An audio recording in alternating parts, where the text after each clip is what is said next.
Bonjour, aujourd'hui on va traiter ce thème 6 de la fusion. Alors, fusion et acquisition au sens large, c'est un processus, le processus le plus abouti de la concentration d'entreprises. La fusion, elle est régie dans la LFUS, loi sur les fusions. Au niveau juridique, donc c'est cette loi qui prévoit toutes les conséquences de la fusion au niveau juridique et la procédure à mener, toujours sur les aspects juridiques. Alors, par la fusion, dit la loi, l'intégralité, mais ça c'est très important, l'intégralité de tout le patrimoine, tous les actifs, toutes les dettes, tous les engagements, tous les contrats, que l'engagement soit au bilan ou pas, peu importe, tout le patrimoine d'une entreprise, on l'appelle société transférante, passe et transféré par la voie universelle, comme en cas de décès, le patrimoine du défunt passe par la voie universelle automatiquement aux héritiers, passe à une société, la transférante est dissoute sans liquidation.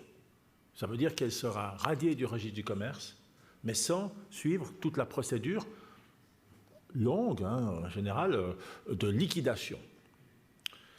Les actionnaires de la société transférante, cette société qui va disparaître, qui va être radiée du registre du commerce, il faut se mettre à leur place, on leur dit, enfin, c'est eux qui disent, puisqu'il y a une décision de l'Assemblée générale, notre société va disparaître, n'existe plus. Forcément qu'il va falloir leur remettre une contrepartie. Alors ce sera des actions de la reprenante. Éventuellement du cash, c'est aussi possible, mais il y a des conséquences fiscales assez lourdes. Et éventuellement aussi, on peut prévoir dans le contrat de fusion le choix pour les actionnaires, cash ou action. Alors deux types de fusion, l'absorption, la combinaison. L'absorption, c'est en général quand une société est de plus grande taille que l'autre, on dit elle absorbe l'autre. Tout le patrimoine de la transférante est passé ou passe chez la reprenante, qui existe déjà. L'absorption, on voit bien que c'est lié à des entreprises, en général, de tailles différentes. Il y en a une grande qui absorbe l'autre, plus petite. Mais souvent, parfois, la taille est assez semblable. Parfois, aucune des deux entreprises ne souhaite être et avoir ce statut d'absorbé. Parce qu'être société absorbée, il y a un statut quand même dominé-dominant. Alors, on préfère une fusion d'égal à égal. C'est la combinaison. Par cette fusion, le patrimoine des deux entreprises passe par la voie universelle à une nouvelle structure, constituée dans le cadre de la fusion.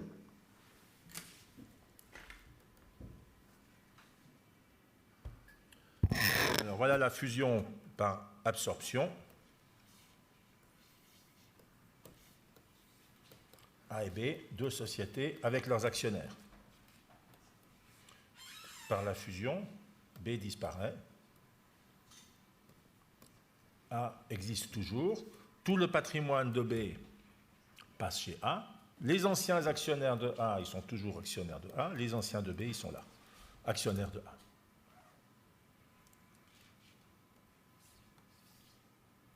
On voit bien la notion d'absorption, et puis la combinaison, A, ses actionnaires, B, ses actionnaires. Par la fusion, les deux, cette fois, disparaissent, donnent naissance à une nouvelle société, C, détenue par les anciens de A, de B. Voilà, on voit bien la différence entre les deux.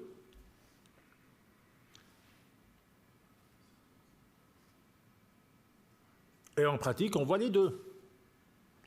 Mais pour différentes raisons, et on comprend bien lesquelles, de risque. Le risque, en passant tout le patrimoine de B vers A, ici A et B vers C, tout est repris. Tous les contrats, tous les engagements. Même ceux qu'on aurait oubliés, même ceux qu'on n'aurait pas communiqués, même ceux qui ne seraient pas au bilan. Alors évidemment, la reprenante prend un certain risque. Pour ces raisons, parfois, voilà ce qu'on préfère. Toujours A et B. Toujours les actionnaires de A et B. Par non plus la fusion, mais l'acquisition. Voilà A, ces anciens actionnaires, qui détient B. Peut-être à 100%, peu importe. Les actionnaires de B ne sont pas obligés de vendre leurs actions, en l'occurrence d'échanger leurs actions pour devenir actionnaires de A. Mais là, on a deux sociétés distinctes, juridiquement. A n'est pas responsable des dettes de B. L'investissement de A est limité à la participation de A dans B. Voilà, c'est ce qu'on appelle une quasi-fusion. Assez souvent, on a une quasi-fusion. C'est quasiment une fusion, mais ce n'en est pas une. Économiquement, c'en est une, puisque A contrôle B. Mais pas juridiquement. On préfère donc ce genre de situation aussi pour des raisons fiscales, assez souvent. Et puis, si vraiment on veut fusionner, parfois on se dit, attendons, on contrôle B, on va voir ce qu'il y a dans B pendant quelques années. Il n'y a pas de problème particulier chez B. Quelques années après, on peut très bien fusionner A et B. La société mère qui fusionne avec sa société filiale, ça se voit. Et là, évidemment, il y a moins de risques. Voilà. La grosse problématique, vous l'avez compris, c'est le rapport d'échange. C'est-à-dire, combien d'actions de la reprenante sera échangé contre une action de la transférante. Vous voyez, combien d'actions A je vais remettre aux actionnaires de B. Imaginez, vous êtes l'actionnaire de B. Je prends la fusion par absorption. L'Assemblée générale des deux entreprises, d'ailleurs, décide la fusion. Que vous soyez d'accord ou pas, si la majorité, en l'occurrence qualifiée des 2/3, accepte la fusion, elle aura lieu. Elle s'impose aux actionnaires. Vous allez dire, mon entreprise, mon action vaut 100. En contrepartie, j'aimerais 100. Oui, mais vous n'aurez pas un billet de 100, ce n'est pas un billet, du cash ici. On remet un nombre d'actions. Donc on comprend que la problématique, c'est ce rapport d'échange. Combien d'actions sera échangé, combien d'actions A pour une action B. Je prends rapidement un ou deux cas.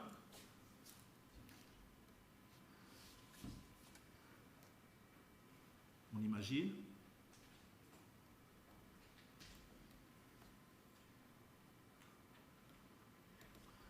que la valeur, alors il faut déjà évaluer l'action, ce n'est pas toujours évident. Si l'entreprise est cotée en bourse, on a quand même une valeur de marché assez fiable. Et si ce n'est pas le cas, il faut évaluer selon des méthodes d'évaluation qui sont connues en pratique. Imaginons 100. 100 francs par exemple. L'action B, 100, mais l'action A, forcément que ce sera différent de 100. Par exemple, 50. Vous avez compris. Une action B, c'est-à-dire 1 fois 100 égale 2 actions A. C'est-à-dire 2 fois 50. C'est un peu comme si vous dites, j'ai un billet de 100, je veux l'échanger contre des billets de 50, vous allez dire, il m'en faut 2 de ces billets de 50. Et le rapport de 2, le rapport d'échange, on comprend bien, et ce sera toujours comme ça, c'est le rapport des valeurs. Alors, il ne faut pas se tromper sur les valeurs, naturellement. C'est-à-dire la valeur de l'action B divisée par la valeur de l'action A.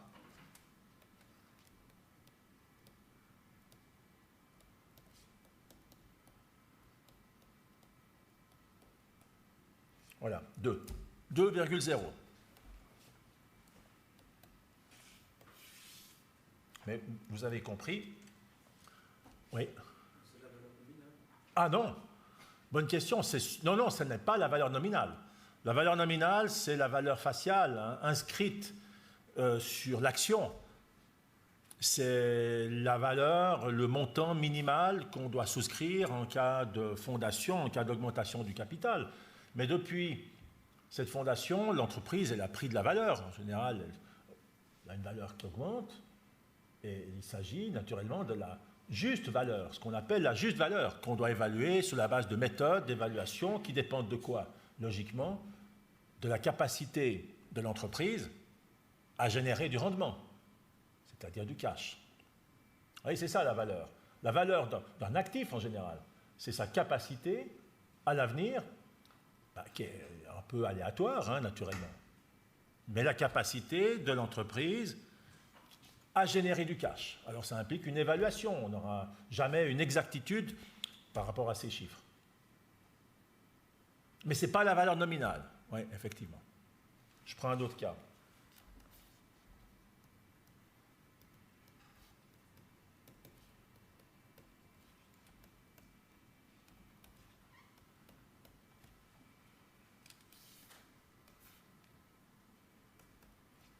Une action B, 102, parce qu'avant c'était un peu arrangé, hein, l'histoire des 50 et 100. Maintenant, voilà, 102. Essayez, vous avez quelque chose qui vaut 102, vous l'échangez contre quelque chose qui vaut 50. Ça ne va pas aller. Parce que le rapport d'échange est fractionnaire.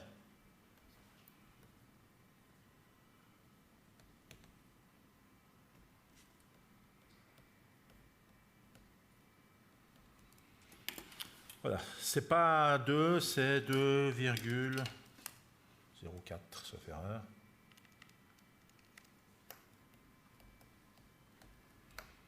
Donc on va vous dire, mais on ne peut pas. Chaque fois que vous avez une action B, vous recevrez 2,04 actions A. Oui, bon, mais qu'est-ce qui se passe si j'ai une action B? On ne peut pas avoir 2,04 actions A. Si j'ai deux actions B, je ne peux pas en avoir 2 fois 2,04, 4,08. Bon, ça ne va pas. Alors que faire? Et voilà.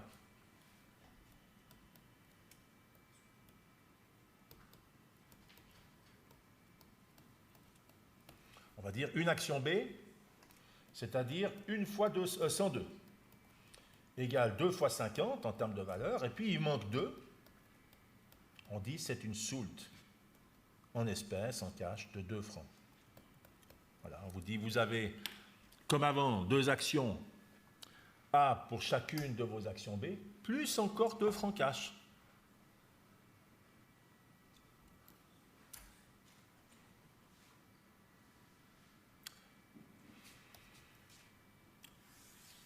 La loi sur les fusions prévoit expressément la possibilité de distribuer ce qu'on appelle une soulte, un complément en cash, pour autant qu'elle soit limitée à 10% de la valeur du titre. On y est. Mais enfin, dernière situation, une action B cette fois, elle vaut 10,20.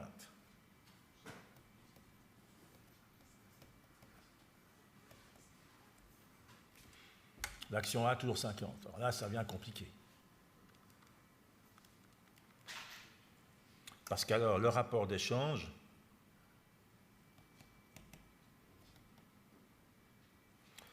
toujours la même formule, hein, 10,20 valeur de B divisé par 50.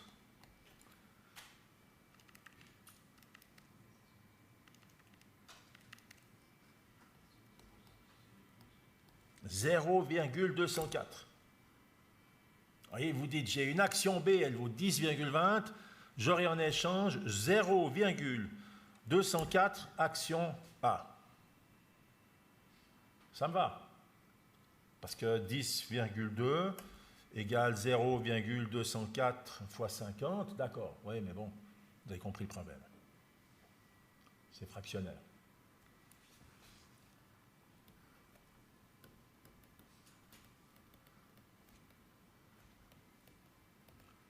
Pour obtenir un rapport d'échange qui convienne, il va falloir diviser les actions A. Admettons par 10. Qu'est-ce que ça veut dire? Diviser, on parle en anglais de split des actions. Ça veut dire que avant fusion, hein,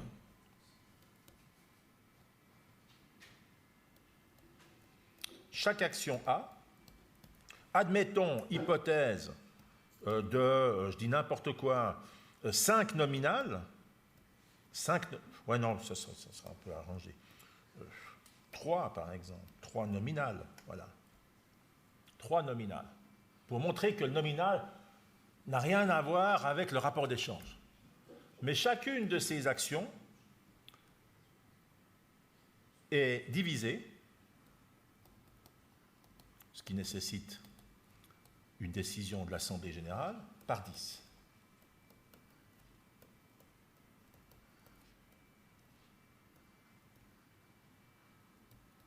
Donc vous avez, avant la fusion, chacune des actions A qui est divisée par 10, un peu comme si on coupe un gâteau par 10. Un peu comme si on échange un billet de 10 contre des pièces de 1. Vous avez compris? 10 pièces de 1. Vous avez 10 fois plus de pièces qu'un seul billet, mais chaque pièce vaut 10 fois moins, vous avez compris aussi. Alors, 10 actions A de 30 centimes. Nominal. 1 fois 3 nominal égale 3 de capital action. Je split, je divise. J'ai 10 actions maintenant A. De 0,3 nominal, ça fait aussi 3. Ça me va, le capital action ne bouge pas, il ne faut pas qu'il bouge, sinon il y a des conséquences fiscales. Mais alors, vous avez compris que la valeur de l'action A, après cette fois la division, le split, c'était 50 là-haut, et bien c'est 5. C'est ce qu'on a dit, oui. C'est toujours parfaitement corrélé entre le nominal et la valeur de l'action. Oui, absolument. Il y a toujours corrélation, c'est-à-dire que si je divise par 10, le nominal, j'ai 10 fois plus d'actions, mais alors l'action vaut 10 fois moins. Hein, vous coupez un gâteau en 10 tranches, vous avez compris, hein, 1/10 de l'ensemble. Et maintenant, vous avez compris aussi que le rapport d'échange ne convient pas tout à fait, mais enfin, mieux qu'avant. Parce que 10,2 valeur de B divisé par la valeur de A, qui est maintenant 5,0. On retrouve comme avant. 2,04. Alors, rapport d'échange. Une action B, elle vaut 10 francs 20. Mettez-vous à la place de l'actionnaire, hein, c'est toujours plus facile. Vous avez une action, on vous dit, et vous êtes d'accord avec la conclusion de l'évaluation, elle vaut 10 francs 20. Vous dites, je veux en échange 10 francs 20. Alors 10 francs 20, hein, c'est un billet de 10 et 20 centimes. Bon, ça va. Mais ici, c'est des actions. Alors vous dites, je veux 2 actions A divisées, hein, divisées, après division. 2 fois 5, 10, puis vous dites, il me manque 20 centimes. Eh bien, on vous dit, c'est 20 centimes. En cash. Soult. Voilà, tout ça pour dire que ces cas de fusion, on comprend, c'est le rapport d'échange qui est très important, en tout cas pour les actionnaires. Et ce rapport d'échange ne convient quasiment jamais. Mais on arrive à trouver une solution avec la soult, le cash, en espèces, et le cas échéant, pas toujours, cette division des actions qui implique la division de la valeur nominale des actions, puis là on peut aller un petit bout, hein, parce que la valeur minimale, la valeur nominale minimale en Suisse, c'est combien pour une action? On peut aller jusqu'à combien? 5 centimes? Non, non, encore moins. Encore moins que 5. Encore moins. 1 centime, c'était jusqu'à fin 2022. Et à partir de janvier 2023, le droit société anonyme a été modifié. En fait, on vous dit simplement que ça doit être plus que 0. Donc voilà, ça peut être 0,0001 centime. Donc, vous voyez, vous pouvez y aller un petit bout, hein, en divisant le nominal et donc la valeur de l'action. Voilà, alors on reprend le petit cas que vous avez dans la donnée. Fin N, ou ici 2015, peu importe, deux sociétés décident de fusionner. Tami absorbe MENA, c'est ce que j'ai dit avant, on voit assez vite la taille en termes de bilan et de fonds propres de Tami, plus importante que celle de MENA, pour différentes raisons. Les deux assemblées générales, avec la majorité qualifiée des 2/3 en Suisse, acceptent la fusion. Ça veut dire que MENA SA va disparaître, elle sera dissoute, radiée du registre du commerce, n'existera plus. Tout son patrimoine passe chez Tami. Tout le patrimoine. Sans exception. Vous ne pourriez pas dire, ce serait une clause nulle. Ouais, mais on ne transfère pas, on n'a pas envie de transférer un des différents actifs parce qu'il est trop risqué, etc. Vous ne pourriez pas, ce serait une clause nulle, dire nous reprenons MENA sur la base de ce bilan. Si tout d'un coup de nouvelles dettes apparaissaient, parce qu'on nous les aurait cachées peut-être, parce que vous auriez un engagement de garantie, par exemple, qui implique dans une année, 2 ans, 3 ans ou plus, une dépense nécessaire parce que voilà, la garantie est activée, vous ne pouvez pas mettre de restrictions à ce transfert. Tout passe, de par la loi, automatiquement, par un simple acte, celui de fusion, contrat de fusion, de MENA vers Tami. On comprend hein, le risque pour les actionnaires Tami qui se disent ouais, notre entreprise elle va bien, tout d'un coup on reçoit ses actifs, ses dettes. Alors si c'est ces actifs, ces dettes qu'on nous montre ici, on sait ce qu'on reprend, ça nous va, ouais, mais il pourrait y avoir d'autres surprises. Tous les contrats de travail sont transférés, tous les contrats de bail, tout, hein, on peut aller à un petit bout, tout est transféré. Oui. Tami quoi? Ah, oui. Alors, avant fusion, mettez-vous dans le processus de fusion. Si on fusionne, forcément que l'un et l'autre, d'ailleurs, vont s'intéresser mutuellement, vont ouvrir leur compte, vont dévoiler leur stratégie, vont indiquer, logiquement, en toute transparence, les engagements hors bilan qu'il pourrait y avoir. Ce que je voulais dire, c'est quoi qu'on vous dise, on vous dit tout, on ne vous dit pas tout, on vous dit juste, on ne vous dit pas juste, s'il y a fusion, tout automatiquement passe de l'un vers l'autre. Vous ne pouvez pas venir, alors après il y aura peut-être des actions responsabilités, mais vous ne pouvez pas revenir en arrière. Voilà.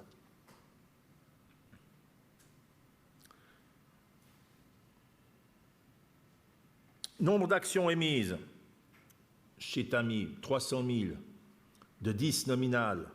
300 000 actions x 10, ça donne les 3 millions de capital action.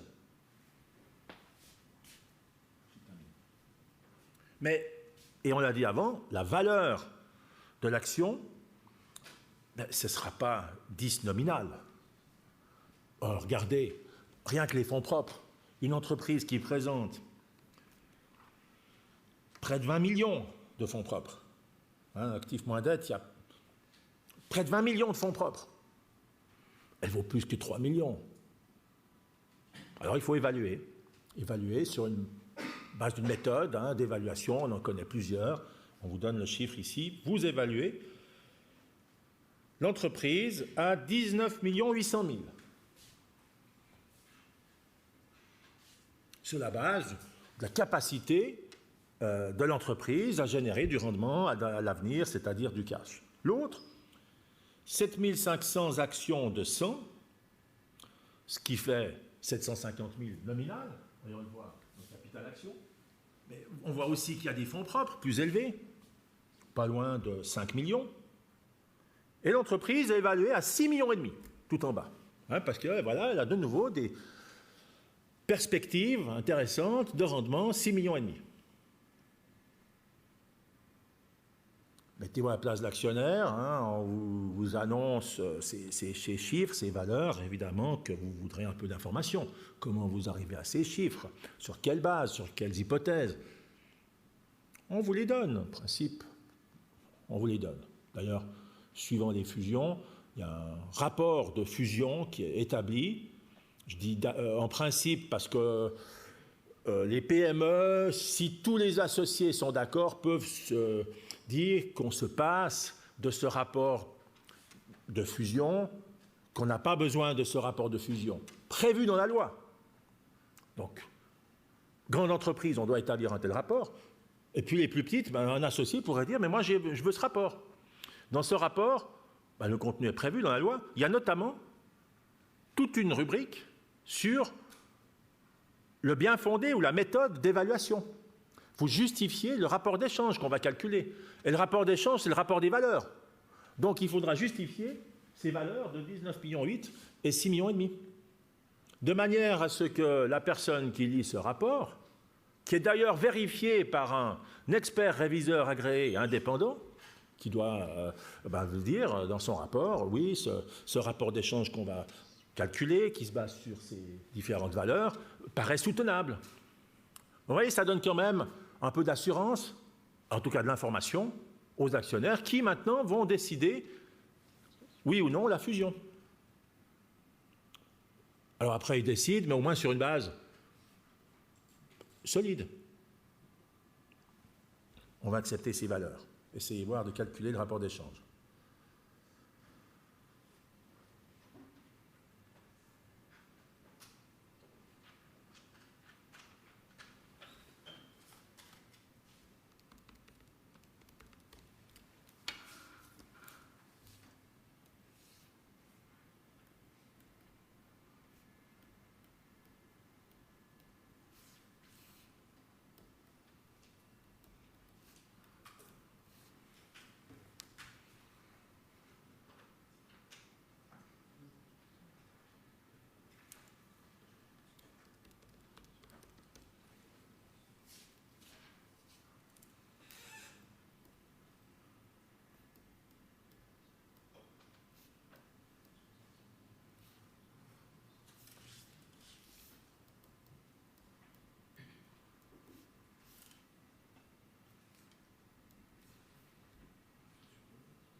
Oui. Moi, j'ai 13,13 actions. Ouais, c'est juste. C'est juste, c'est juste. 13 environ. Hein, 13, 13, je crois, oui. Alors, ça ne marche pas. On essaye. Vous avez d'abord l'opération. À droite, Tami. On voit la taille est plus importante que celle de MENA, avec leurs actionnaires tout en haut. Par la fusion, Tami va absorber MENA, qui va disparaître. qui n'existera plus, qui disparaît, radié du registre du commerce, forcément que dans ce cas, tout son patrimoine est transféré par la voie universelle chez Tami. Pas possible autrement, on ne pourrait pas dissoudre une société en lui laissant un actif. On ne pourrait pas dissoudre une société en disant « ouais, mais si tout d'un coup, il y a un engagement qui surviendrait dans une année, 2 ans, etc., ben, il n'y a plus de société. » Non, tout est transféré chez Tami. Les anciens actionnaires de Tami, bien sûr qu'ils sont toujours actionnaires, ici. Les anciens de MENA, eh bien on convient qu'ils recevront des actions Tami. Voilà. Plutôt que d'avoir 2 sociétés indépendantes, il n'y en a plus qu'une. Et on réunit l'actionnariat. La valeur de Tami est estimée, c'était juste avant dans la donnée, à 19 800 000.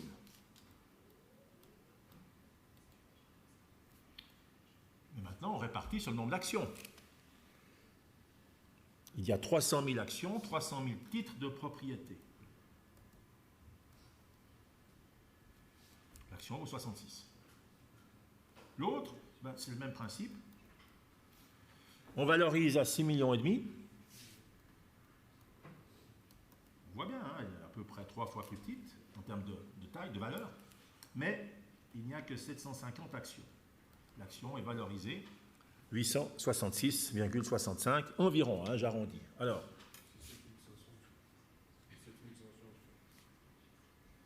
7500. Merci, ouais.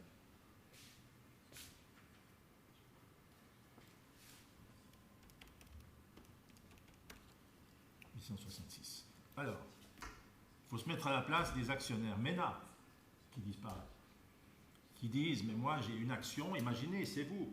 Vous dites, j'ai une action MENA, eh bien on vous dit, vous ne l'aurez plus.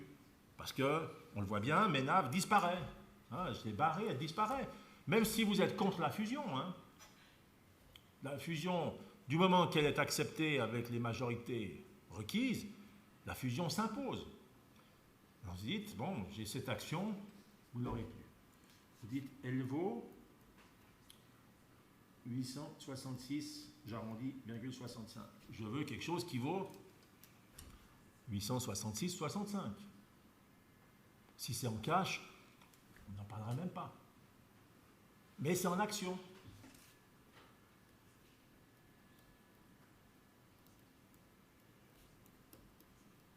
Et on vous dit, vous recevrez des actions Tami qu'on valorise à 66.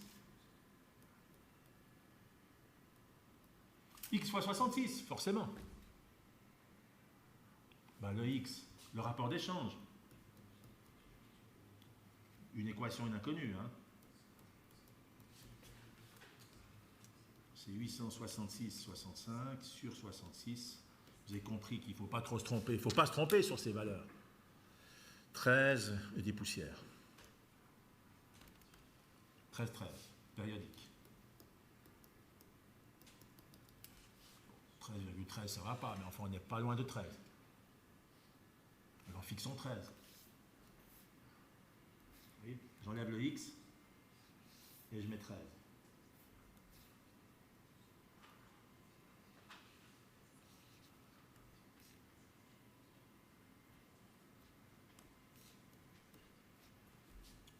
Alors essayez, 13 fois 66, vous dites, ouais, c'est pas mal, mais il manque quelque chose.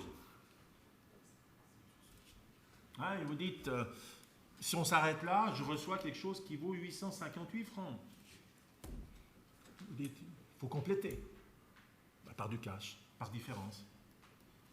Par différence, soult en cash, qui est soumise à d'ailleurs l'impôt anticipé, une petite fiscalité, mais tant pis. De combien? On a compris, 866,65 moins 858, 8,65.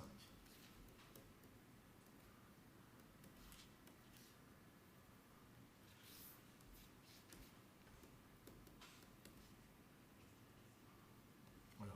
13 actions Tami et 8,65 de cash. Oui. 8,65 de cash, ça représente 0,13 ouais. actions. C'est juste. Qu'il faut transformer en cash. Parce que 0,13 actions n'arrive pas à échanger. Vous voyez, vous pouvez échanger un nombre non fractionnaire d'actions, un nombre naturel d'actions. Alors on dit 13. Voilà, on va garder ce rapport d'échange.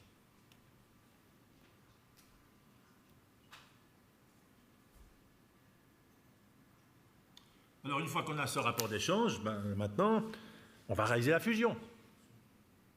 Regardez, tout le patrimoine de MENA va passer chez Tami, ce qui implique une écriture comptable.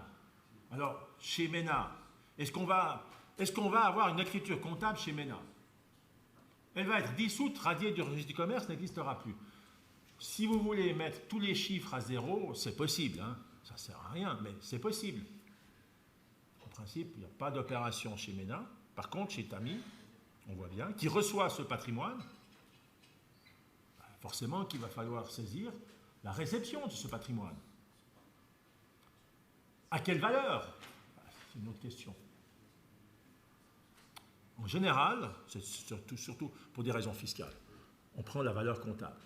Pourquoi? Parce que c'est une des raisons ou une des conditions, il y en a d'autres, pour que la fusion soit fiscalement neutre en termes d'impôt sur le bénéfice.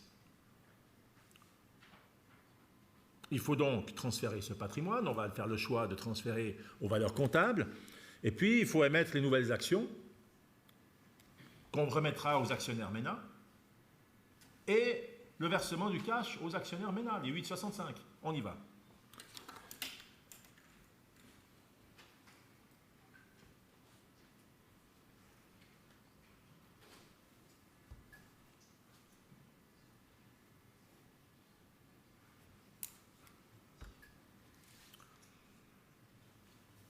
Transfert des actifs, des passifs. Voilà. Eh bien, vous les prenez tous les uns après les autres.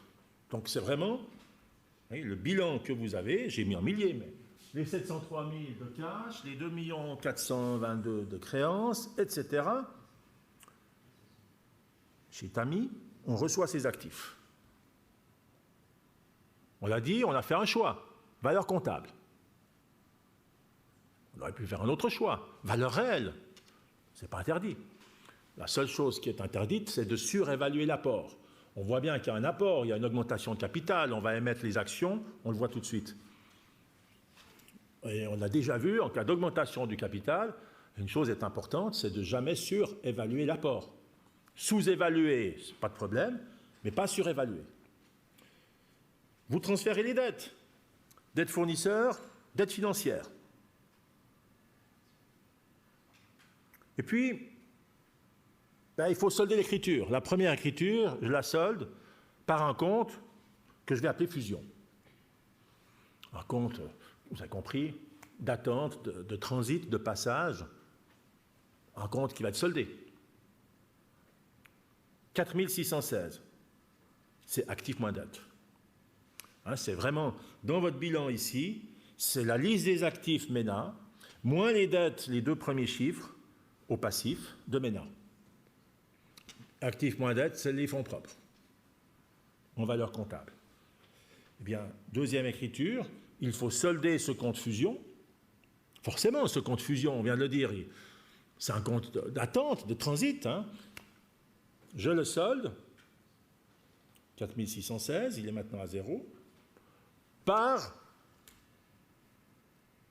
l'augmentation du capital, la remise du cash, l'éventuel agio, c'est-à-dire prime à l'émission.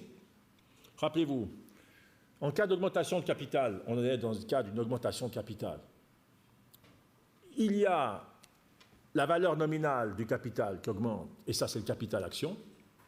Il y a l'apport, on vient de le voir, l'apport, 4 616, actif moins dette, et il y a la prime, qui touche la réserve légale issue du capital. Alors,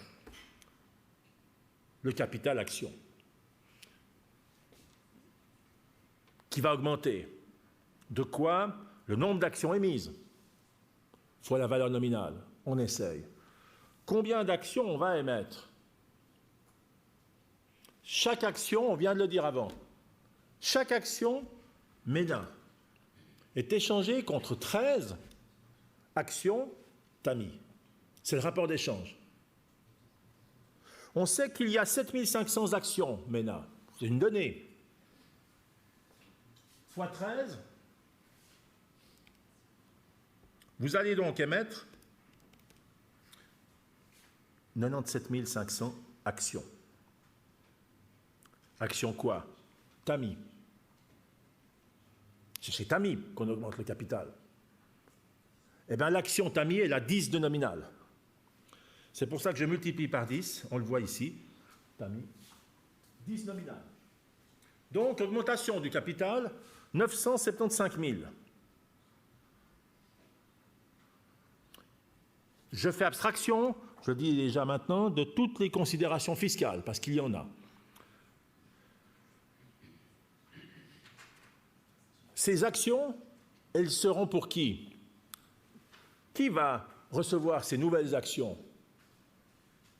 Les actionnaires de MENA. Si vous êtes actionnaire de MENA, pour chacune de vos actions, vous recevrez 13 de ces actions nouvelles. Mais vous recevez encore 8 francs 65 en cash. Alors il faut sortir du cash, liquidité au crédit, côté moins, 7500 actions MENA, pour chacune d'elles, 8 francs 65. Ce qui donne 65 000, c'est arrondi. Et enfin, par différence, la prime, l'agio, l'apport. L'apport de 4 616, mais moins le cash qu'on dépense, 65, la soulte, implique une augmentation de capital de 975 000 et une différence qui touche la prime à l'émission, l'agio, la réserve légale issue du capital, 3 576.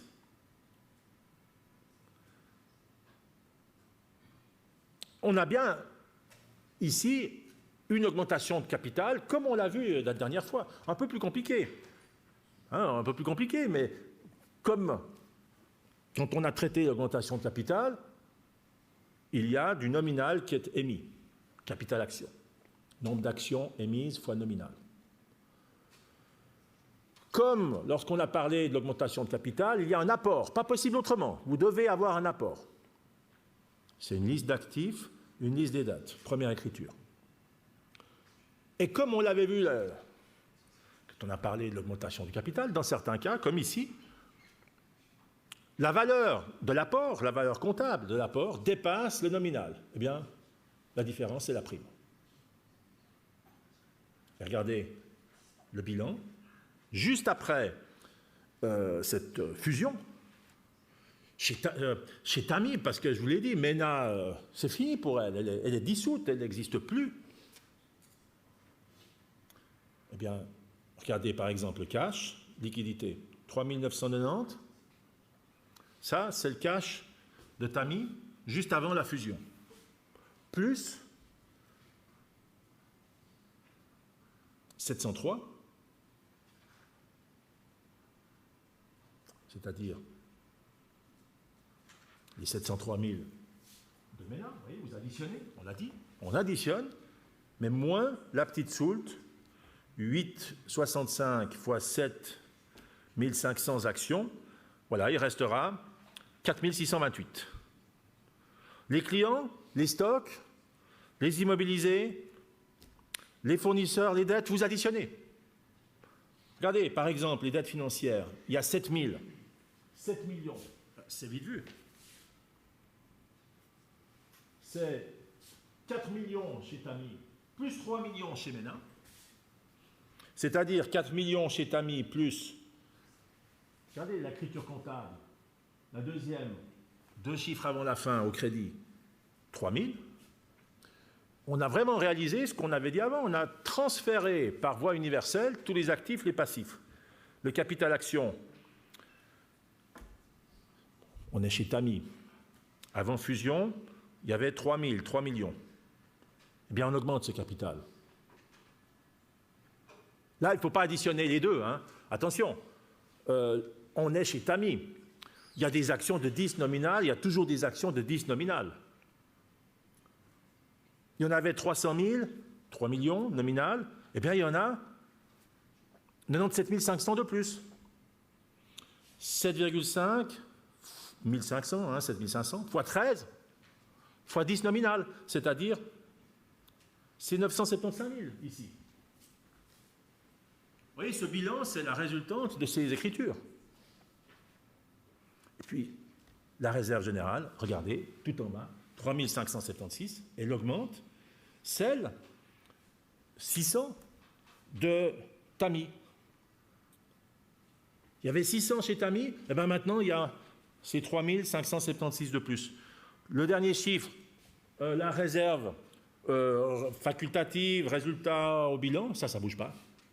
Ça ne bouge pas, on l'a vu hein, dans les écritures comptables. On n'a pas touché ce poste, c'est toujours celui de Tami.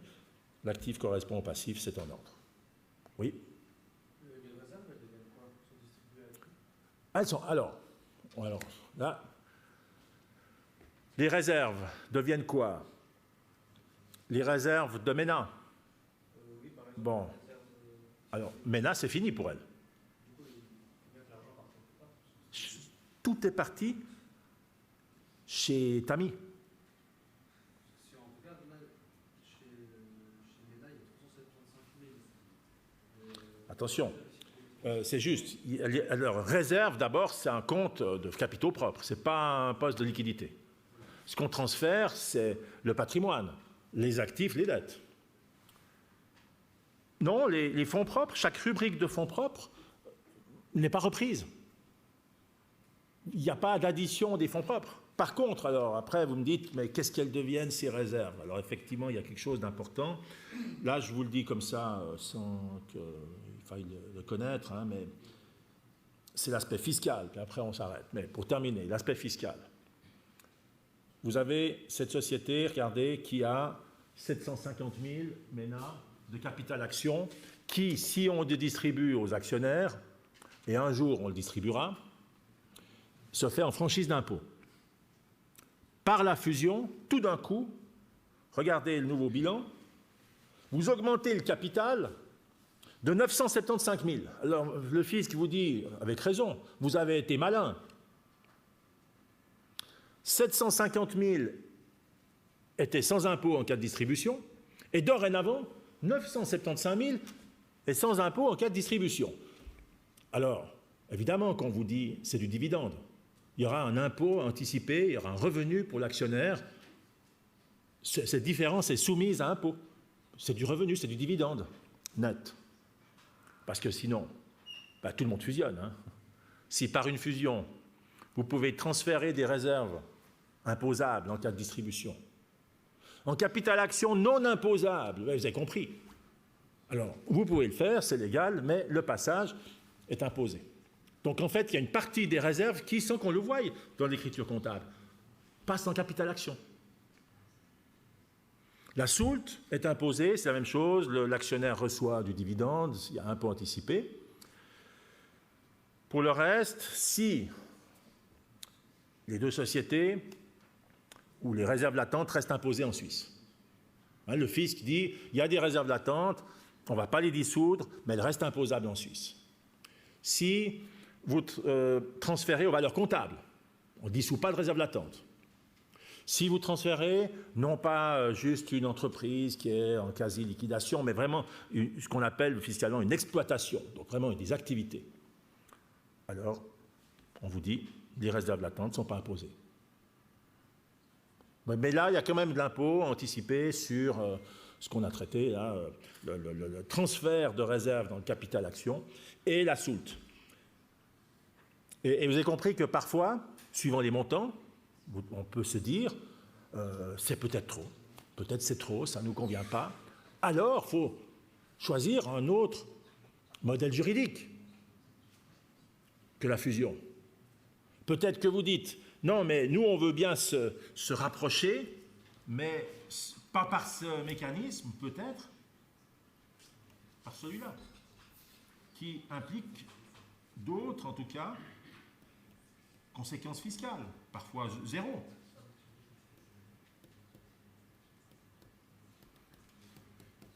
Oui, c'est ce qu'on avait dit avant. Une acquisition par échange d'actions, ça se voit. Et pour différentes raisons, économiques, de risque notamment, mais fiscales aussi, parfois on choisit l'une ou l'autre des variantes. Voilà, jusque-là, est-ce que ça marche? Ah oui, question? Vous dites que les réserves issues du bénéfice de MENA, en fait, elles ont toutes été soit redistribuées en capitalisation, soit utilisées pour payer des taxes.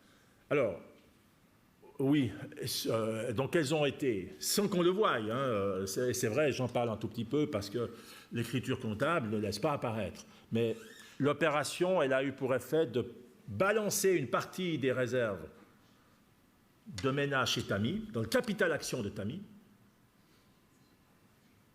Et j'en parle, il faut quand même en parler, parce que vous voyez, si vous êtes la personne qui gérait cette fusion, vous dites aux actionnaires c'est bien pour tout le monde cette fusion, puis tout d'un coup on reçoit un bulletin de versement très élevé parce qu'il y a l'impôt, on vous dira ouais mais si on avait su, on aurait peut-être choisi autre chose. Vous voyez, c'est important de connaître l'aspect fiscal. Alors, une partie passe en capital action, une partie est distribuée, c'est la soulte, puis une partie, c'est dans la réserve générale, la réserve légale. Oui, c'est dans la réserve légale, issue du capital, qui sera évidemment, on ne vous acceptera pas la déductibilité fiscale de cette réserve, hein, ça c'est logique.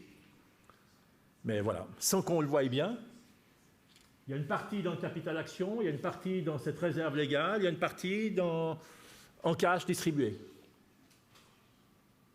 Donc voilà, la fusion, il y a bien sûr un aspect économique, pourquoi on fusionne, ce que ça implique. Il y a bien sûr des aspects juridiques, compliqués, parfois, c'est la loi sur les fusions. L'aspect comptable, on les a vus. Et puis l'aspect fiscal, hein, pas oublier l'aspect fiscal, très important. Edith, vous voulez vous arrêter ou bien... On s'arrête 15 minutes? Oui, bon, on s'arrête. Et on prend les cas.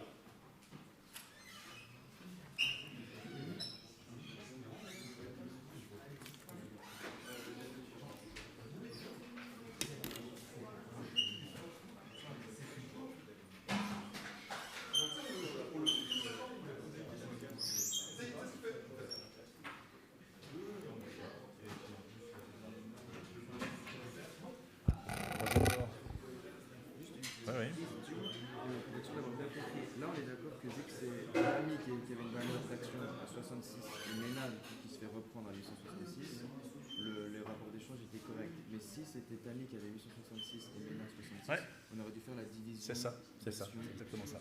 Et du coup, c'est chaque fois celle qui se fait reprendre qui doit être mise à une action par rapport à celle qui reprend. En fait, on dit toujours, vous êtes l'actionnaire Tami, MENA, société reprise. On vous dit, le rapport d'échange, il s'adresse à vous. Vous voyez, on vous dit, vous avez une action, c'est fini pour vous. Donc on vous dit, qu'est-ce qu'il advient de cette action? Donc on dit toujours une action MENA, une de vos actions égale un certain nombre. Ouais.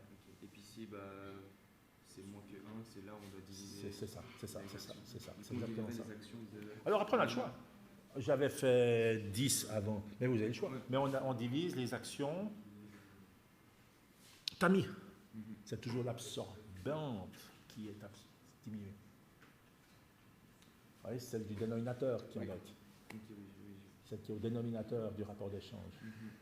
C'est elle qui pose problème, qui est trop haute. Merci.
Voilà, je vous propose les cas, c'est-à-dire un cas vite fait, 18, mais il a l'avantage de traduire une situation réelle. Les chiffres sont les chiffres réels aussi. C'est une entreprise cotée en bourse, donc qui forcément publie de l'information, qui annonce des mesures de restructuration financière, la tenue d'une assemblée générale extraordinaire en 2018 et publie un communiqué de presse dont l'extrait est le suivant. Le conseil d'administration propose à l'assemblée générale, qui peut refuser, c'est elle qui décide, d'augmenter le capital de 50, j'arrondis les chiffres, environ 54 millions, pour le faire passer de 121 millions à 175 millions, par le biais d'une augmentation par la voie ordinaire. Donc on se souvient qu'il y a plusieurs voies d'augmentation du capital. Ordinaire, c'est l'Assemblée générale qui décide l'augmentation de capital et donne mandat au conseil d'administration d'exécuter cette augmentation du capital. Dans les 3 mois, aujourd'hui, depuis 2023, c'est dans les 6 mois. On a 6 mois pour le faire. C'est-à-dire, donne mandat au conseil d'administration de lancer la souscription d'apports, d'organiser la libération des apports, puis les modifications des statuts nécessaires, l'inscription au registre du commerce. Il y a d'autres manières d'augmenter le capital, vous vous souvenez, par la voie dite autorisée qui n'existe plus. Aujourd'hui, c'est la marge de fluctuation. L'Assemblée générale peut donner le droit au conseil d'administration, par une modification des statuts, d'augmenter, voire de diminuer le capital dans l'intérieur d'une certaine marge. Marge de fluctuation qui est aussi inscrite dans les statuts de la société. La troisième manière, c'est l'augmentation conditionnelle. On la voit après. L'Assemblée générale modifie les statuts en créant ce qu'on appelle un capital conditionnel. C'est une simple inscription dans les statuts. Capital qui augmentera par cette voie conditionnelle si une condition est satisfaite. Capital conditionnel, il y a le terme condition. La condition, c'est que des porteurs de droits d'option ou de conversion fassent valoir leurs droits et qu'ils décident de souscrire de nouvelles actions à des conditions fixées. Ici, voilà le montant nominal du capital, et on l'a déjà dit, 54 millions. Montant à verser, le même. Vous voyez ? Ça veut dire que l'augmentation se fait au nominal, au pair PAIR. On aurait pu prévoir un montant plus élevé, mais pas plus bas. C'est interdit. Si on souscrit 54 millions, on doit s'engager sur 54 millions, au moins.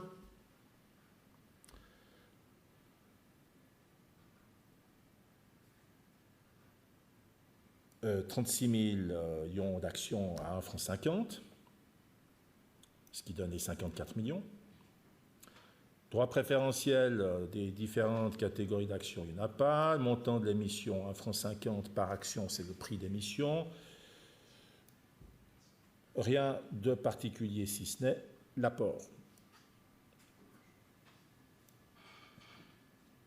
Les 54 millions seront libérés par compensation de créances.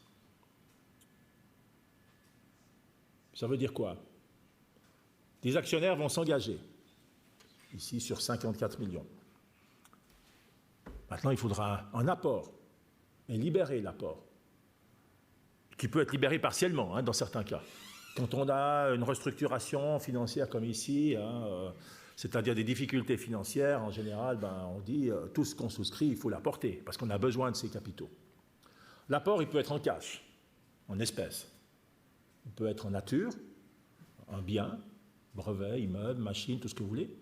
Il peut être par compensation ou conversion de dette. On passe une dette en capital action. Ou encore, ce ne serait pas ce cas de figure, par conversion de réserves. On transforme des réserves qu'on inscrit dans le capital action. C'est ce qu'on appelle des actions gratuites. Vous êtes actionnaire, vous recevrez une action gratuitement pour chaque lot de 20 anciennes actions, par exemple. On transforme des réserves qu'on débite. Débiter des réserves au débit, c'est diminuer les réserves, qu'on passe au crédit, donc en augmentation du capital action. Voilà. Il y a des aspects fiscaux, mais c'est ainsi. Alors, la question, on dit la société est surendettée. Ça veut dire quoi? Qu'elle a des fonds propres négatifs par suite de pertes. Des créanciers ont accordé des subordinations, c'est-à-dire que si vos fonds propres sont négatifs, on dit on est surendetté, on doit annoncer la situation au juge, sauf une exception qu'on voit rarement. C'est le cas du bilan en valeur de liquidation qui présente des capitaux propres positifs, mais c'est très rare. Alors, fonds propres négatifs, les dettes sont trop élevées par rapport aux actifs. On n'a pas assez d'actifs pour rembourser les dettes. On doit annoncer la situation au juge qui prononce la faillite, un jugement de faillite éventuellement. Mais on pourrait très bien dire, on n'a pas tellement le souhait que la société soit en faillite, on est créancier, on postpose, ici il parle de subordination, on postpose des créances, c'est-à-dire que par un contrat, on s'engage à ce qu'en cas de faillite, eh bien, on soit remboursé en dernier. D'abord, tous les autres créanciers seraient remboursés, puis s'il reste quelque chose, ben, il restera en principe rien, ou quasiment rien. Alors, c'est ces créanciers subordonnés, postposés, qui seraient remboursés. Vous voyez, dans ce cas, on se dirait les créanciers qui n'ont pas postposé sont protégés parce qu'il y a suffisamment d'actifs pour eux. Alors, la question, journaliser cette augmentation du capital chez cette entreprise. Elle est vite résolue, hein, vous voyez. Dette envers les actionnaires. Il y a des actionnaires qui ont fait des prêts. Ça fait bizarre, non? Un actionnaire qui fait un prêt à sa société, mais il a le droit. La loi ne prévoit pas une structure de financement particulière. Donc, des associés ont fait un prêt, disent ce prêt, la dette de l'entreprise vis-à-vis d'eux, on diminue, débiter 54 millions de ces dettes, c'est diminuer la dette, mais regardez l'écriture au crédit, oui, on diminue la dette, mais on ne rembourse pas, vous voyez, ce n'est pas liquidité. On passe en capital action. Voilà, c'est ce qu'on a dit. Augmentation du capital, voie ordinaire, et il faut l'apport. L'apport, c'est la conversion de dette. Il y avait de la dette 54 millions, eh bien, il n'y a plus cette dette. Mais par contre, il y a des fonds propres. Qu'est-ce que ça implique sur le bilan? Bon, on le voit tout de suite. Les liquidités constantes. Elles sont constantes, elles ne bougent pas. Elles ne bougent pas, on pourrait dire, si le prêt n'est pas postposé ou remboursable, on évite de devoir rembourser un prêt. Hein, si le prêt était remboursable, ben voilà, dans ce cas, attention, dans 3 mois, on doit rembourser 54 millions, ouais, ça fait un trou de trésorerie. Dans ce cas, c'est vrai qu'à court terme, on améliorerait la trésorerie dans ce sens qu'on éviterait une sortie de cash. Mais cette augmentation en elle-même n'a pas d'impact sur le cash. En fait, elle transforme un peu le passif. Les dettes diminuent et les capitaux propres augmentent. Voilà, c'est l'impact. Voilà, c'était juste pour parler de cette augmentation du capital et de l'apport, notamment de cet apport qu'on voit parfois comme ici, où on transforme la dette en capital action. 18, on est bon. Oui. Du coup, le seul intérêt des actionnaires pour faire ça, c'est d'éviter la faillite. Alors, il y a un intérêt, c'est d'éviter la faillite. Il y a un deuxième intérêt possible quand même, c'est que grâce à cette opération, j'admets qu'il n'y a qu'un actionnaire qui convertit en actions, sa part dans le capital augmente. Il reçoit des actions, pas les autres. Il y a moins de dettes, il y a moins d'intérêt à l'avenir. Peut-être que cette dette, ça on ne sait pas, peut-être qu'elle porte intérêt. Alors il y aura moins d'intérêt à l'avenir. Peut-être qu'il y a quand même moins de dettes. Peut-être cette manière de faire pourrait, mais je ne dirais pas forcément ici, mais dans d'autres situations, du moment qu'il y a moins d'endettement, à l'avenir, vous aurez peut-être plus facilement accès au crédit. Pas ici, hein, l'entreprise est en perte, difficile d'obtenir des crédits. Mais voilà. 19. Alors, augmentation du capital, toujours par la voie conditionnelle. 19 Itesa émet un emprunt convertible, 100 millions. Vous voyez, en général, c'est des gros montants, mais pas forcément. 100 millions. Il est convertible, cet emprunt. Ça veut dire que vous prévoirez un taux d'intérêt bas, plus bas que le marché. Vous voyez, si aujourd'hui vous pouvez émettre, je ne sais pas, suivant l'entreprise, à 3%, admettons, là vous dites non, ce sera 0,5. Alors vous dites, mais qui va souscrire 0,5% alors qu'on peut obtenir 3% sur le marché? Il faut donner quelque chose. Il faut donner un droit de souscription de nouvelles actions.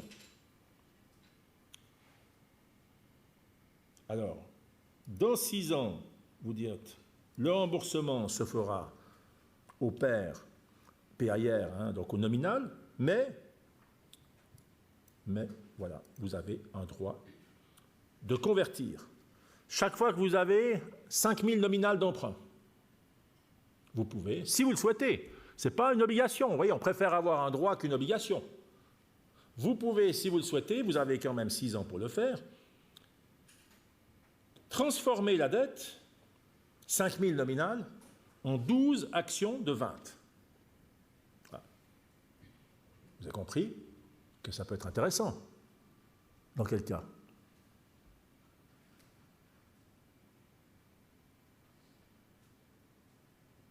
C'est la question 3. Dans quel cas, vous avez 5 000 nominales d'emprunt, vous vous dites, j'ai le choix d'être remboursé 5 000 cash ou 12 actions. Il faut que l'action vale 5 000 sur 12. Vous voyez, 417 environ. Si l'action vaut 417, vous dites, je préfère avoir des actions plutôt que 5 000 cash, parce que ça a plus de valeur. Et si l'action vaut moins, l'action vaudrait seulement 350 francs. Faites vos calculs. J'ai 2 variantes, toucher 5 000, être remboursé 5 000, ou recevoir 12 actions. Elles valent 350, je pourrais les revendre 350, soit 4 200. Vous préférez 5 000. Vous voyez, c'est intéressant pour le créancier. Parce que si l'action évolue favorablement, il fait un gain en capital. Imaginez, l'action, elle passe à 500. 12 fois 500, vous avez quelque chose qui vaut 6 000. Vous avez prêté 5 000, vous êtes remboursé en actions qui valent 6 000. Par contre, si l'action chute, vous prenez les 5 000 cash. Votre risque de perte est limité. Il y a quand même un risque, c'est évidemment le cas de faillite du débiteur. Pour ce droit de conversion, pour cette possibilité de réaliser un gain en capital, qui a forcément de la valeur, on dit, on compense ce droit, cette valeur, par un taux d'intérêt plus faible que le marché. L'entreprise y voit un avantage. D'abord, pendant quelques temps, peut-être 6 ans, elle aura un taux d'intérêt très bas sur sa dette. D'autre part, si on convertit, quel est l'avantage?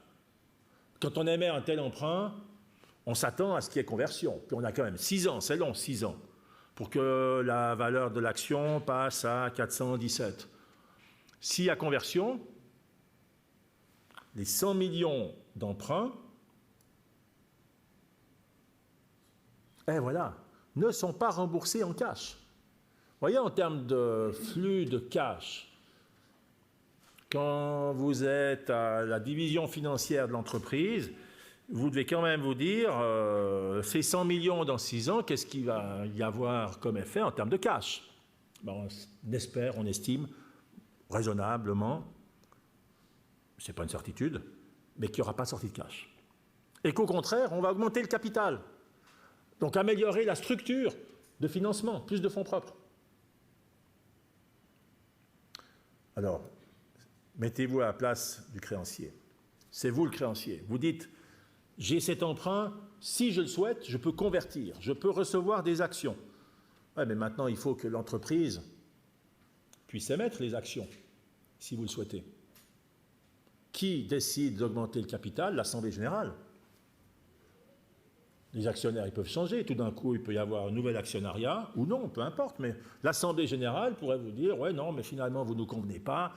On ne veut pas que vous augmentiez ce capital. Et on voit bien qu'il y a une insécurité juridique. On vous donne un droit de souscrire des actions. Il faut maintenant s'assurer que vous pourrez exercer le droit. Eh bien, c'est par le capital conditionnel. L'Assemblée générale, avant d'émettre l'emprunt, prend une décision de modifier ses statuts en créant un capital conditionnel qui augmentera seulement si, et le moment venu, si les créanciers décident de convertir. Mais au moins, le capital est là, il est là en garantie. Combien, première question, ce capital, l'Assemblée générale doit prendre une décision sur combien?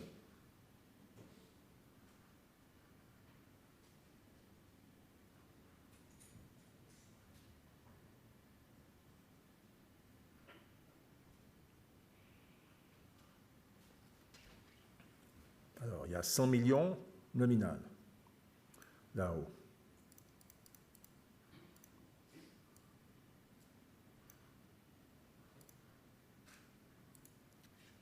Chaque tranche de 5 000 permettent une conversion en 12 actions. Alors, essayez. Vous avez 100 millions.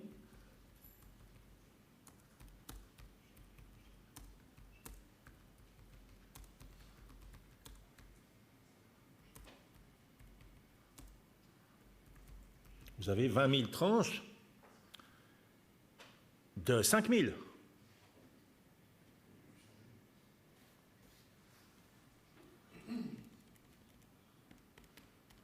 Il y a 20 000 tranches de 5 000 d'emprunt pour chacune.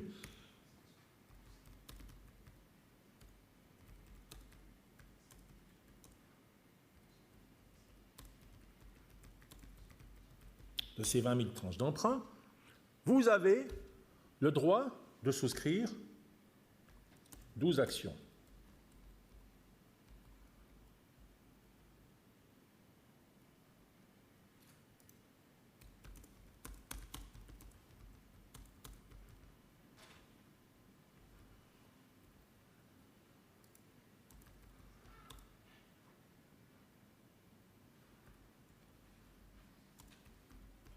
Soit 240 000 actions. De 20 nominales, juste en dessus.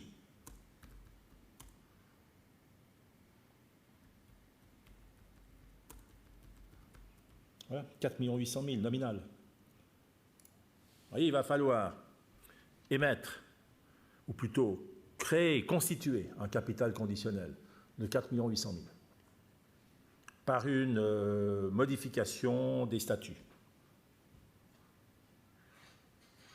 Alors attention, quand on prend cette décision, il n'y a rien qui se passe dans l'entreprise.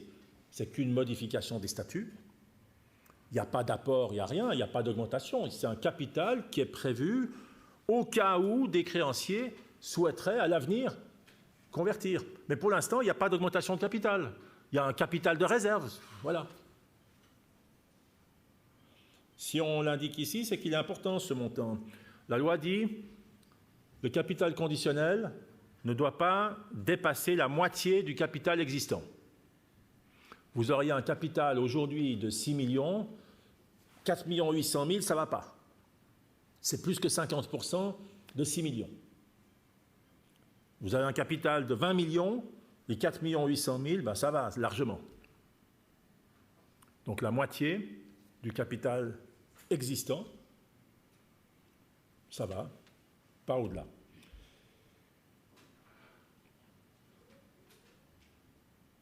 Alors maintenant, ce capital inscrit dans les statuts,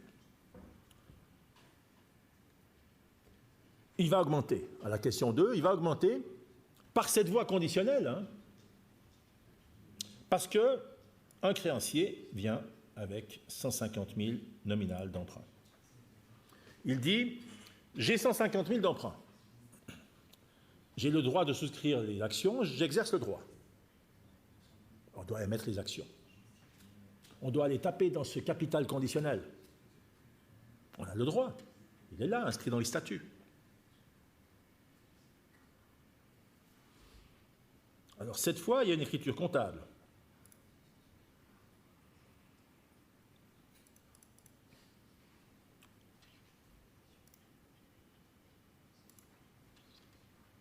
Le créancier dit, j'ai 150 000 d'emprunt. Cet emprunt, il est dans vos dettes chez l'entreprise. Vous dites, ben, cette dette, elle est remboursée pour 150 000. Au débit, côté moins du compte. Puis au crédit, on ne la paye pas, on ne rembourse pas en cash. On rembourse en actions. Vous allez me dire, oui, mais j'émets des actions, il faut une décision de l'Assemblée générale. Non, elle a déjà été prise. L'Assemblée générale, avant d'émettre l'emprunt, a constitué ce capital conditionnel.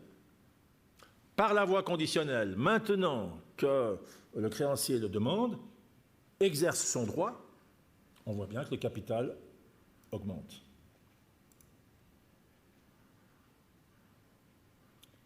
Automatiquement. De combien? 7 200. Pourquoi? Comme avant, 150 000 nominales sur 5 000, vous dites, je suis créancier, j'ai le rapport entre les deux,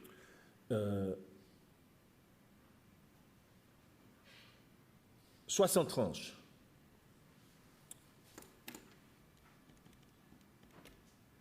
Pardon, 30 tranches.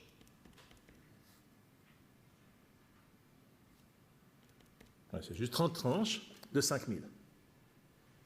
Pour chacune des tranches, j'ai le droit de souscrire 12 actions. 30 fois 12, on va dire, émettez 360 actions. Elles sont émises maintenant. 20 nominales. Le capital augmente de 7 200.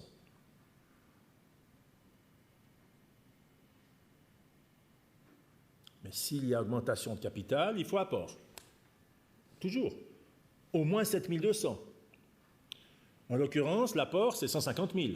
Hein, vous dites, vous me devez 150, vous ne me devez plus rien. C'est ça l'apport. Par conversion de dette, un peu comme avant d'ailleurs. Contrairement au cas précédent, ici, on voit que l'écriture n'est pas soldée. Pour la solder, en vert, il faut inscrire par différence la prime à l'émission, qui est toujours inscrite dans la réserve. J'aurais pu mettre légale, parce qu'elle est prévue dans la loi, issue du capital. C'est l'agio. La loi dit c'est toujours cette réserve. Et vous voyez l'écriture, elle montre bien que par la conversion, la dette diminue, 150 000, les fonds propres augmentent de 150 000. Ce qu'on a dit, l'entreprise, elle évite un paiement, un remboursement en cash. Et pour ça, vous avez compris aussi qu'il faut un capital conditionnel, qu'il faut pouvoir émettre ses actions, que chaque jour ou semaine qu'un créancier viendra échanger son titre, la dette contre des fonds propres, on ne va pas devoir convoquer l'Assemblée générale pour qu'elle prenne une décision d'augmenter le capital de 7 200. Non, ça a déjà été fait dans le passé.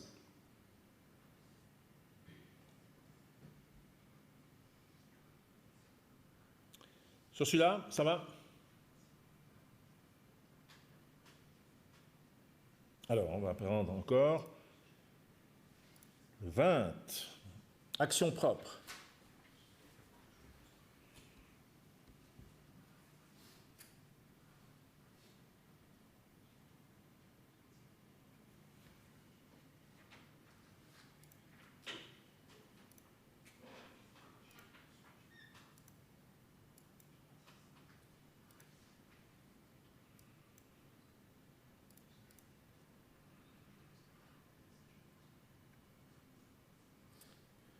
Carnat SA détient 300 de ses propres actions, acquises l'année passée, 1650 chacune, inscrites au bilan au coût d'acquisition.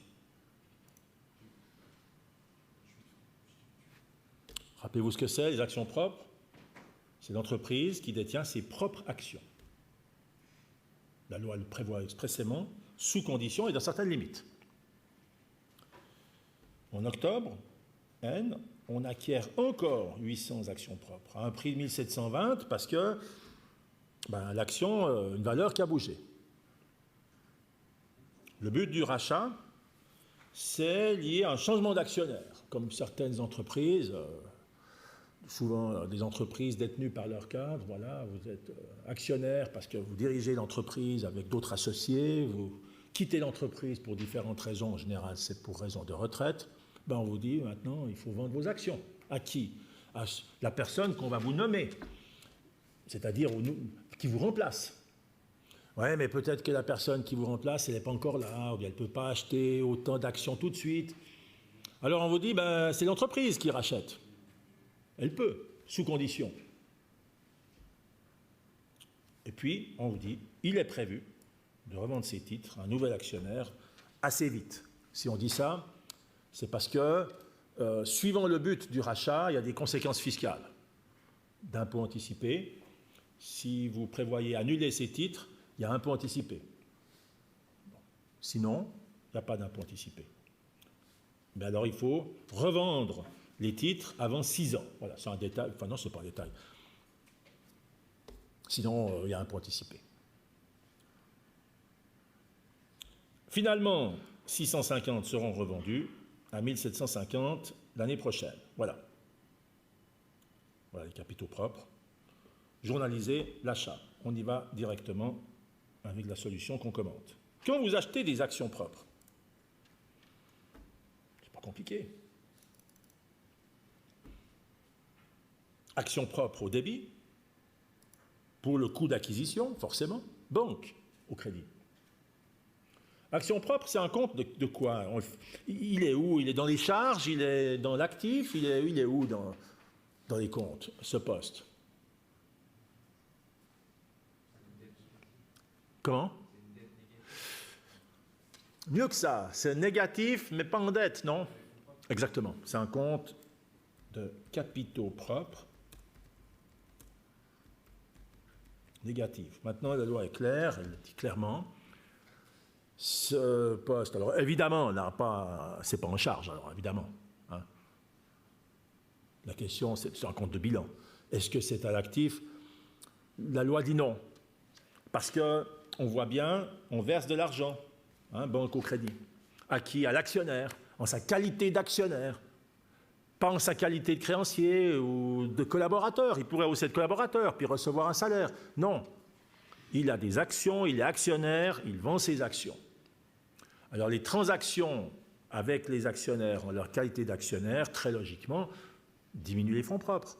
Comme si on versait un dividende. Quand on verse un dividende, et on l'a vu, ça réduit les fonds propres. Alors vous allez me dire, oui, mais ce n'est pas un versement de dividende. Non, effectivement, juridiquement, ce n'est pas un versement de dividende. Mais économiquement, vous avez un actionnaire qui vous dit, je suis actionnaire, vous lui versez de l'argent. Comme un dividende. Un dividende, on verse de l'argent à l'actionnaire parce qu'il est actionnaire. Économiquement, c'est donc bien une réduction des fonds propres. Vous remboursez, vous retournez des fonds propres à un actionnaire. Alors la loi dit, c'est en moins dans les fonds propres. Comme un dividende. Et c'est logique. Fin de période. Fin de période, l'action n'a plus la même valeur. C'est plus haut, plus bas, mais ce n'est pas 1720. Alors, aucun ajustement. Aucun ajustement nécessaire. Ça, on ne le tire pas de la loi, qui dit rien. On le tire de la doctrine, notamment la doctrine, il y a le manuel suisse d'audit, suisse de grande référence. C'est le manuel en matière d'audit des comptes d'entreprise, qui dit les actions propres, puisque c'est en moins dans les fonds propres, comme un dividende, quand vous versez un dividende, opération terminée, les fonds propres baissent. Et bien là, on fait comme si c'est un dividende. Les fonds propres ont baissé, on le voit ici, les fonds propres ont baissé, opération terminée. Il n'y a pas besoin d'adapter les actions. Oui, bien sûr, contrairement à un dividende, on a reçu des actions, mais c'est nos propres actions, on pourrait les détruire par une procédure de réduction de capital. C'est uniquement une procédure juridique. Économiquement, vous avez versé 1 376 000 à l'actionnaire, ça réduit les fonds propres de ce montant, terminé. Les normes disent, de manière claire, l'évaluation de ces actions propres au bilan dans les fonds propres, en négatif, c'est le coût d'acquisition, fini. La loi laisse ouvert la question de la dépréciation, voire de la réévaluation si l'action est cotée. On pourrait, ça ne se fait pas en pratique, mais dans les normes, c'est absolument interdit. Alors, on va regarder la logique des normes qui est assez claire et puis compréhensible. Par contre, l'année prochaine, vous revendez 650, une partie de vos actions. Alors forcément, la banque, prix de vente encaissé, vous encaissez ce montant. Forcément, les actions propres au crédit, vous les décomptabilisez. Si vous vendez, vous voyez, si vous n'avez plus d'actions propres, vous ne pouvez plus avoir le compte actions propres au bilan. On décomptabilise. Au crédit, quand on acquiert envers, c'est au débit, maintenant c'est au crédit. Combien ? C'est là où il faut se demander quelle méthode de valorisation on applique. Vous vous rappelez en première année, FIFO, LIFO, pour le stock, c'est la même chose. On choisit FIFO. First in, first out. L'année passée, c'est la donnée, on avait acquis 300 actions à 1650. Eh bien, on les décomptabilise. Parce que c'est les premières entrées. Première entrée, première sortie. Et il faut en décomptabiliser 650 en tout, puisqu'on en vend 650. 350 au 1720 qu'on vient de voir là-haut. Hein, vous avez sorti le premier lot de l'année passée. Ce lot n'existe plus. Maintenant, on va puiser dans le deuxième lot à 1720. Et forcément que l'écriture n'est pas soldée. Forcément qu'il y a un petit écart, positif, négatif. En l'occurrence, un petit bénéfice, en guillemets. Vous voyez, vous vendez 1 137 000, quelque chose qui est dans vos comptes 1 097 000. Les normes, la loi le prévoit aussi, disent réserve. C'est une transaction entre actionnaires, on ne touche pas le résultat. Une transaction société et le propriétaire de la société, c'est réserve, c'est fonds propres. Mais la loi dit rien, donc la doctrine dit vous pourriez aussi, même si ce n'est pas génial, toucher des produits. Fiscalement, ce sera imposé, mais deux manières de traiter au niveau comptable.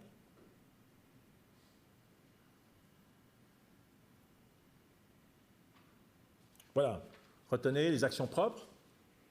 C'est un poste négatif dans les fonds propres, qui doit apparaître de manière distincte au bilan. Retenez que l'évaluation, en principe, on a quelques choix possibles, mais en pratique, on ne bouge pas la valeur en fin d'année. Parce qu'on a versé l'argent, c'est opération terminée, comme un dividende. Quand on revend, forcément qu'il y a un petit écart, positif ou négatif, bénéfice ou perte. En principe, on touche les réserves, mais ce n'est pas interdit de toucher les résultats dans le CO.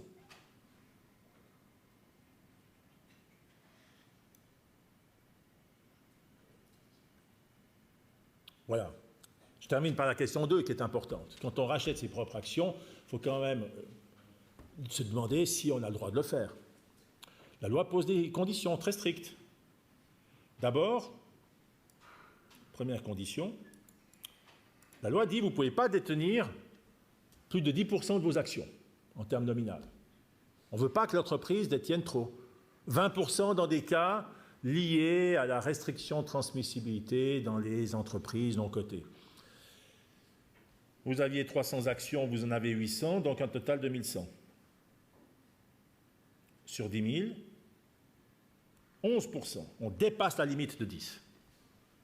Alors oui, c'est autorisé si, c'est le cas, les actions sont liées à la restriction de transmissibilité des actions nominatives. Voilà. Si vous dites on rachète parce que le but du rachat, c'est qu'on ne veut pas que tel actionnaire qui rentre dans l'entreprise soit reconnu comme actionnaire.